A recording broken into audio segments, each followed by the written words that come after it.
We are heading to the apartment building where Mike Jones had entertained his client, Ted Haggard of the New Life Church. And it's a pretty new building in the middle of a lot of really old, nice houses, no? Well, it was built in the late 60s. So it's actually an older building, but it's got one of the best views in Denver, if you're on the west side. And was your apartment on the west side? It was on this side, which is the west side, southwest side. So you had a great view, and Incredible view. Was that something important in the line of work as doing massage and being somebody who entertained these men? Was it something that made them feel better?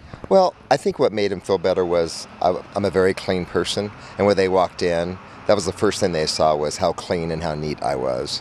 So that lended itself when you had the mountains in the backdrop when they'd walk in, you know, because you have huge sliding doors up there. So I think that was more important to me than the view was how clean I kept the place. Right. Now let's go over to the apartment. We're going to be able to look up at the actual apartment itself and see where it all happened. How many times did Ted Haggard come to this apartment? For 2.5 years. Well, for 2 years, I should say. 1 year at the old place and 2 years at this place. 1 year at the old place, and we're going to go to the old place. 2 years at this place. This was the newer place, Yes. the more recent. This was when he started doing crystal meth. That's correct. That is correct. Yeah. Yeah. Now, which apartment is it? All right. So I was, ironically enough, the one with the American flag on it right now. That's it, with the American flag, and there's some sort of banner that they're holding out. We can't really read what's on it. And you had that balcony. That was my balcony. Did Ted Haggard used to go on that balcony? No, he looked out the window, but he never actually went on the balcony. How many rooms is that apartment? It's 2 bedrooms. So straight across the first window from that balcony on this side, that's the room where it all happened. That little room, that little window. The window, yeah. That was my massage room / entertainment room. So you had your own bedroom where you never entertained people except correct. people of your own choosing.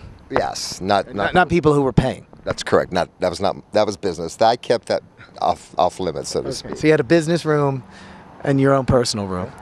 Is there a doorman to this building? There's no doorman, but it is, buzzer, of course. Right, but I would think a doorman, it wouldn't be as discreet for them because there's somebody else they have to talk to. I really wish there would have been one, because when the story broke, all the media snuck in, so there was talk about secured building, that was gone. Were you living in this building at the time then when all the media story, when it all broke? Absolutely. And what was that like? What you were just saying people were sneaking in the building. Were they banging on your door? Yeah, I mean, that's what was frightening to me, because I was having death threats, number one, and then I had people pounding on my door that I didn't know who they were. So there was a point where I just shut everything off and I sat there.